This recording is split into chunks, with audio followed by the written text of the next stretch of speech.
literally one of the worst shooting teams in the NBA right now. I don't think that's who we are. LeBron James had no business being on the court with 5 minutes remaining coming off the bench. No business whatsoever.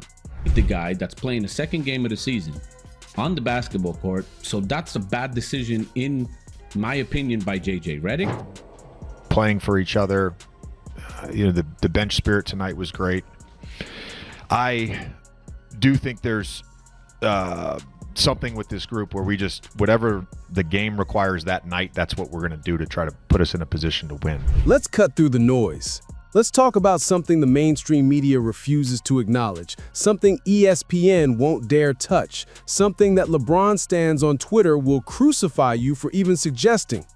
LeBron James is actively making the Los Angeles Lakers worse. Not he's declining, not he's lost a step, not Father Time is undefeated. No!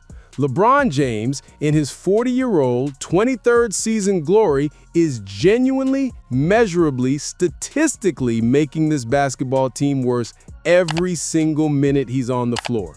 And the numbers? They're absolutely damning. The Lakers just squeaked past the Utah Jazz. The Utah Jazz, a team sitting 11th in the Western Conference with a pathetic 5-11 record, a team that's literally tanking, a team so mediocre that calling them middling would be generous. And the Lakers, this supposed championship contender with Anthony Davis, Austin Reaves, and a rookie head coach trying to prove himself, barely escaped with a 108-106 victory. But here's where it gets interesting. Here's where the narrative starts to crumble like LeBron's three-point shooting percentage.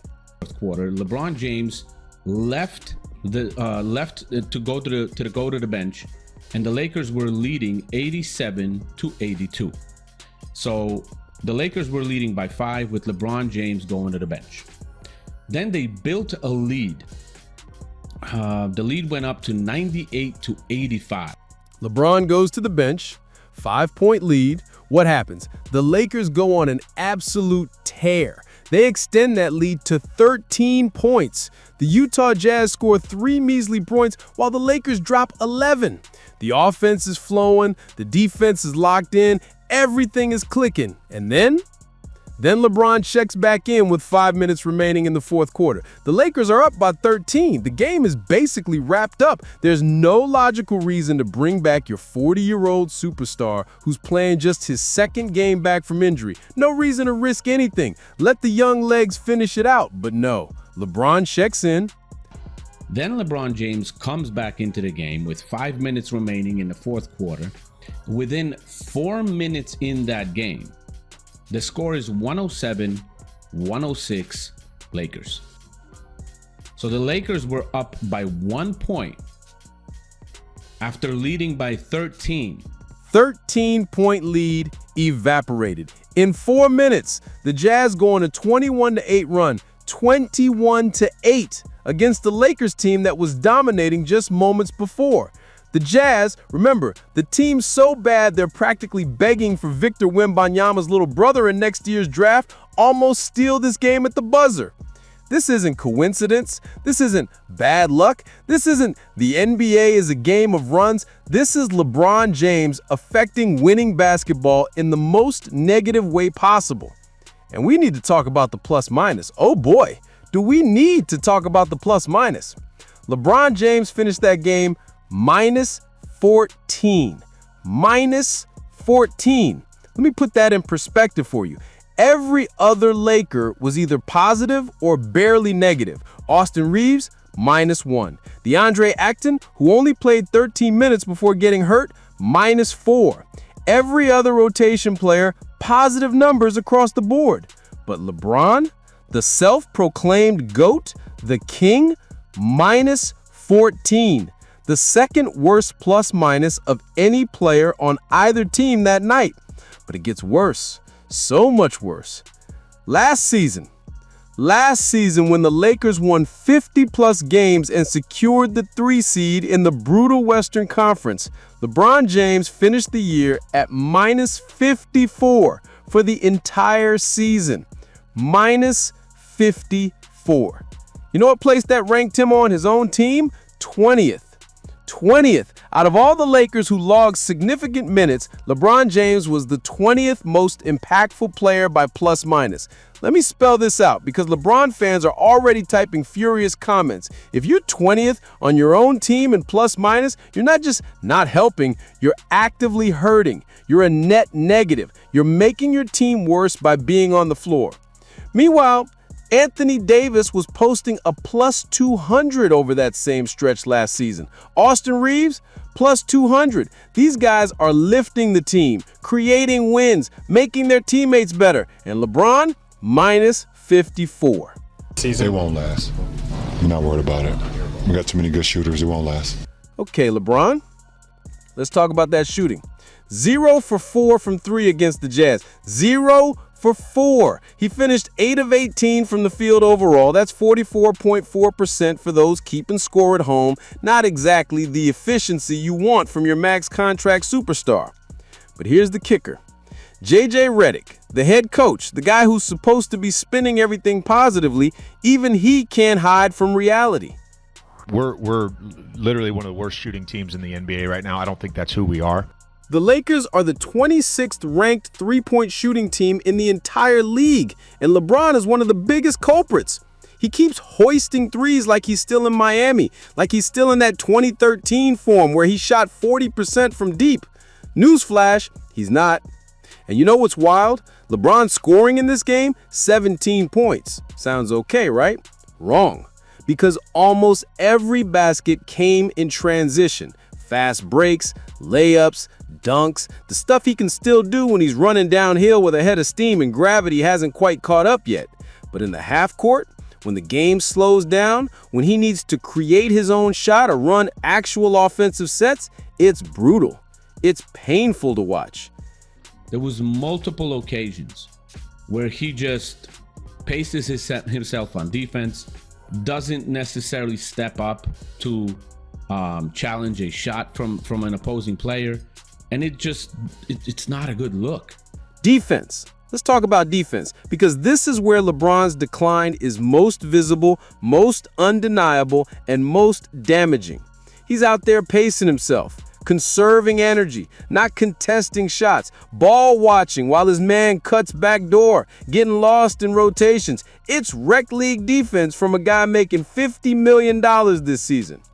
And you can't even entirely blame him for it. He's 40 years old. He's in his 23rd NBA season. His body can't do what it used to do. Father Time remains undefeated. We all know this. But here's the problem. LeBron won't accept it. He won't embrace a reduced role. He won't come off the bench. He won't play 20 to 25 minutes a game as a sixth man who provides veteran leadership and occasional brilliance. No. He demands his minutes. He demands his touches. He demands his stats. Shit like this week was kind of like my training camp for me, to be honest. I didn't get an opportunity to practice with the guys at all. Training camp. Training camp. Your team went 10-4 without you. They figured out their identity. They found their rhythm. They were playing beautiful, free-flowing basketball with Anthony Davis as the undisputed alpha, Austin Reaves thriving as the secondary playmaker, and everyone else feeding off their energy. And then you come back and treat the regular season like it's your personal training camp, like these games don't matter, like you get to work yourself into shape while everyone else has to adjust to your presence again. That's not leadership. That's not the king. That's ego. Look, before the LeBron stans lose their minds completely, let's acknowledge reality. LeBron James is a top 5 player of all time, minimum. His resume is legendary. 4 championships, 4 MVPs, all-time leading scorer. He's done things on a basketball court that 99.99% of humans could never dream of accomplishing. But that was then. We're talking about now. And right now, in 2025, at 40 years old, he's not that guy anymore. He can't be that guy anymore. His body won't let him be that guy anymore. The problem is, nobody around him will tell him the truth. Not his coaches, because they'll get fired for it. Not his teammates, because they'll get traded. Not the Lakers front office, because they're terrified of the media backlash. Not ESPN, because LeBron is their content. So everyone pretends. Everyone goes along with the charade. Everyone acts like LeBron is still a top 10 player while the actual numbers, the objective, undeniable statistics scream the opposite. You know what the most frustrating part is? The Lakers are good. Anthony Davis is playing like a legitimate MVP candidate when healthy. Austin Reaves has blossomed into a legit third option. Luka Doncic, wait, are we still calling him that? Provides elite shooting and spacing. The role players are solid. JJ Redick, even though he's a rookie head coach, has implemented interesting schemes. This team could genuinely compete in the Western Conference. They could make noise in the playoffs. They could be scary with the right adjustments. But LeBron James is holding them back. His minus 14 against the Jazz isn't an aberration. It's a pattern. It's who he is now at this stage of his career. A player whose reputation and legacy vastly outweigh his current on-court production. Togetherness is important. Playing for each other. The bench spirit tonight was great. I do think there's something with this group where we just, whatever the game requires that night, that's what we're going to do to try to put us in a position to win. Chemistry, togetherness, playing for each other. You know what kills all of that? When your 40-year-old superstar returns and immediately disrupts everything. When the ball stops moving, when pace slows down, when everyone starts deferring instead of playing their game. And here's the scariest part. The Lakers' upcoming schedule is soft, embarrassingly soft. They've got the Clippers 5-12, the Mavericks 5-13, and the Pelicans 2-15. Three of the worst teams in the Western Conference, Cupcake City. And LeBron's going to pad his stats against these bottom feeders. ESPN's going to run highlights of him dunking in transition. Twitter's going to explode with LeBron is back takes. And everyone's going to conveniently forget that he was minus 14 against a tanking Jazz team. But then, the real tests come. Phoenix Suns, Toronto Raptors, the actual playoff contenders, the teams with length, athleticism, and defensive schemes that can exploit LeBron's limitations. That's when reality hits. That's when the plus-minus becomes impossible to ignore. That's when the Lakers realize they're a better team with LeBron on the bench than on the floor. The truth is uncomfortable. The truth hurts. The truth goes against decades of LeBron mythology. But the truth is LeBron James right now in 2025 at 40 years old is making the Los Angeles Lakers a worse basketball